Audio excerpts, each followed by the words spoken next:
Junior కాలేజీలని నడపలేని పరిస్థితిలో ఉన్న ప్రభుత్వం నింద తమ మీద పడకుండా ఉండటానికి ఫీజు రెగ్యులేషన్ బిల్తో ప్రైవేట్ జూనియర్ కాలేజెస్కి చెక్ పెట్టే ఆలోచనలో ఉందని తెలుసుకున్నాడు Tripathi.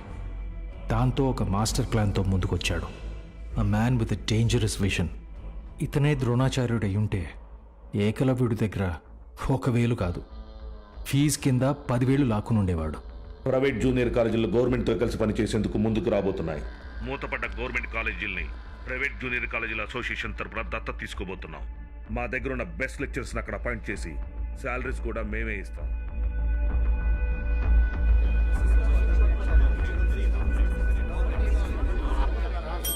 Silence.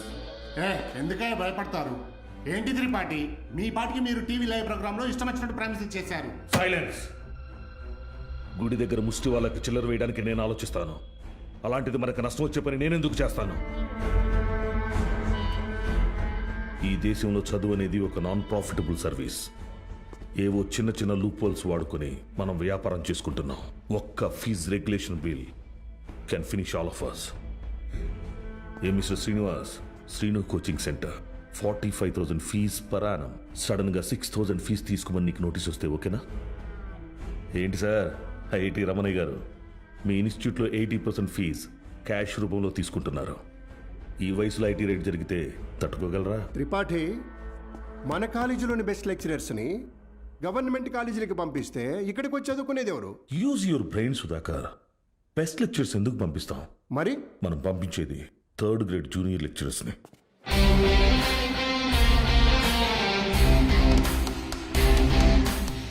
Senior lecturers absent అయినప్పుడు స్టూడెంట్స్కి అటెండెన్స్ తీసుకునేవాళ్ళు, స్టడీ హౌస్లో గైడ్ చూసి డౌట్స్ తీర్చేవాళ్ళు, నైట్ టైం హాస్టల్స్ దగ్గర స్టూడెంట్స్ని కాపలా కాసే వాచ్మెన్ గాళ్ళు.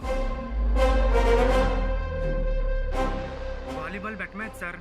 ముందు 100 రూపాయలు అన్నారు, ఇప్పుడు 1000 ఇస్తేనే కానీ వెళ్ళను అంటున్నారు సార్.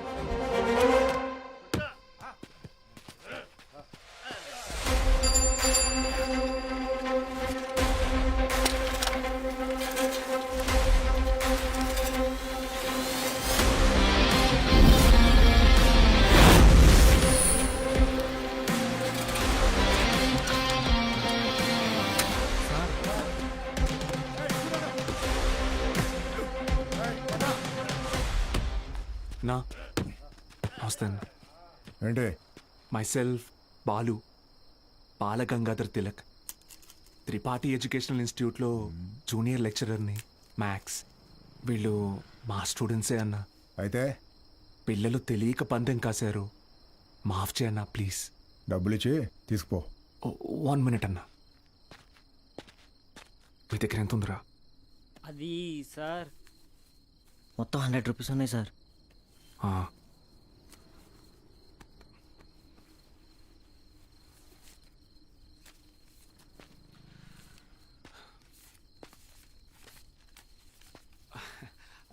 అప్రాక్సిమేట్లీ 600 రూపీస్ ఉన్నాయన్న. తీసుకొని వదిలేండి అన్న, ప్లీజ్ అన్న. నా ముఖం చూసి ప్లీజ్ అన్న. పోరా. థ్యాంక్ యూ అన్న, లవ్ యూ అన్న, గుడ్ నైట్ నా. స్టడీ అవర్స్లో చదువుకోకుండా బెట్ మ్యాచ్లు కావాల్సి వచ్చారా? రండి. రే, ఆటలు అట్టిపండు, ఓవర్ చేయకు. ఆటలు అట్టుపండి కాదు సార్, కొట్టేశారు.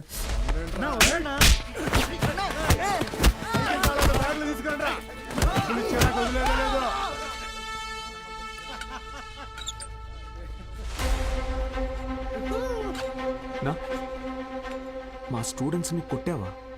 నూకినా అయితే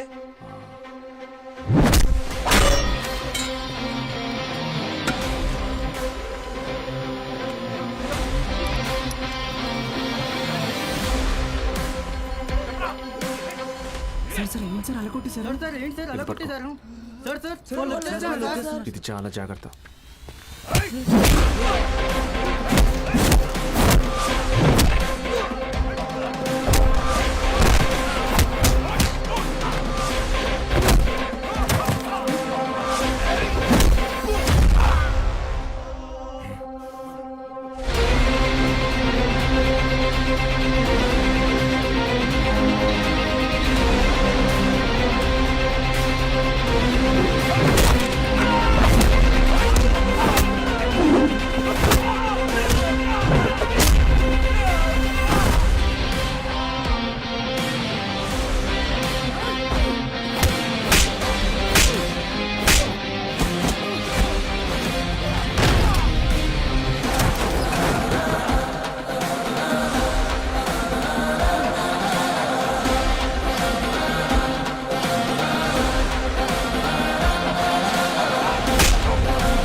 Keshava sir pen.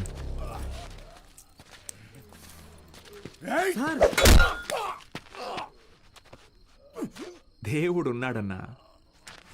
Good morning everyone. మీ అందరినీ సమావేశపరచడానికి ఒక కారణం ఉంది.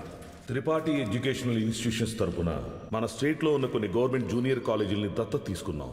అక్కడికి మిమ్మల్ని ఫ్యాకల్టీగా పంపాలనుకుంటున్నాం. అంటే ఇప్పుడు మన జీతం పెంచుతారా? ఇప్పుడు మీకు ఇచ్చే శాలరీ యాజ్ ఇట్ ఈస్గా కంటిన్యూ చేస్తాం. ఒకవేళ మీ పర్ఫార్మెన్స్ బాగుంటే దానికి తగ్గట్టుగా మీకు రివార్డ్ ఇవ్వటం జరుగుతుంది. సార్ రివార్డ్ అంటే ఏమిస్తారు సార్? ఎవరది? Sir sir myself Balagangadhar Tilak అని ఏయ్, రివార్డ్ అని చెప్పారు. అది ఎలాంటిదో మాకు కూడా చెప్పారంటే కొంచెం ఎంకరేజింగ్గా ఉంటుంది. ఏం కావాలో నువ్వే చెప్పు. సార్ నిజంగా మా పెర్ఫార్మెన్స్ మీకు నచ్చితే మాకు ప్రమోషన్ ఇవ్వండి sir.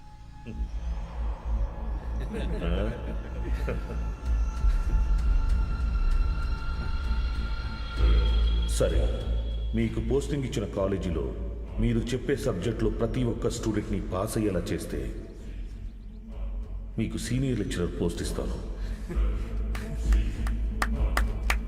Okay? Okay sir, super sir, thank you sir. Sir అవసరమా సార్ ఇదంతా? పోయిన నెల నా డ్రైవరు జీతం పెంచకపోతే మానేస్తానని ముందుకేశాడు. సరేరా, ఒక నెల రోజుల పాటు కారు ఎక్కడ గుద్దుకుండా నడుపు, జీతం పెంచుతానని చెప్పాను. కిందటి నెల వరకు వాడు ఒక్కసారి కూడా యాక్సిడెంట్ చేయలేదు. కానీ ఈ నెల కారుకు 3 పెట్టాడు డెంట్లో. మనకిచ్చే ఉద్దేశం లేకపోతే వాడికి మొయ్యలేనంత ప్రెజర్ అయినా ఇవ్వాలి, లేదా చేయలేనంత పనైనా అప్పచెప్పాలి. రై, ఏసీ ఆన్ చేసావా? వేసాను సార్.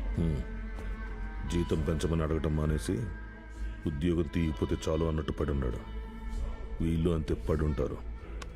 ఎక్కువ ఆలోచించుకో. Yes sir.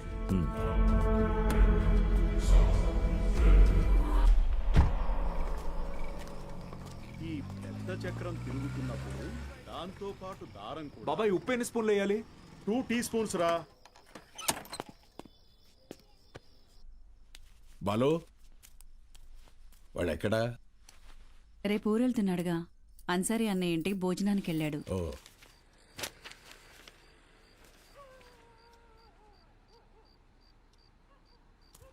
ఏంటి బాబాయ్ ఇది? మొన్నే పిఎఫ్ వచ్చింది. దాంతో ఊటీలో ఒక 3 ఎకరాల భూమి కొన్నా. రిచ్ మ్యాన్ సీనియర్ లెక్చరర్ అవని నేను కొంట. బాలు, ఒక్కటి మాత్రం గుర్తుపెట్టుకో. చెప్పు బాబాయ్. చదువు చెప్పడం అనేది ఉద్యోగం కాదు, అదొక బాధ్యత. నీ జీతం కంటే నీ స్టూడెంట్స్ జీవితాలకి విలువ ఎక్కువ. వచ్చాడయ్యా గాంధీ. హ్మ్? నీకేంటి బాబాయ్, వంట రోడివి, ఫ్రీగా క్లాసులు చెప్తావు, హిల్ స్టేషన్లో ఆస్తులు కొంటావు. నాకు అలా కాదుగా, చాలా రెస్పాన్సిబిలిటీస్ ఉన్నాయి. సరే, నా ఆస్తి నీకు రాసిచ్చేస్తాను. ఆహా, ఫ్రీగా పాఠాలు చెప్తావా? ముందు రాసివ్వు, అప్పుడు ఆలోచిద్దాం. హ్మ్? బాబాయ్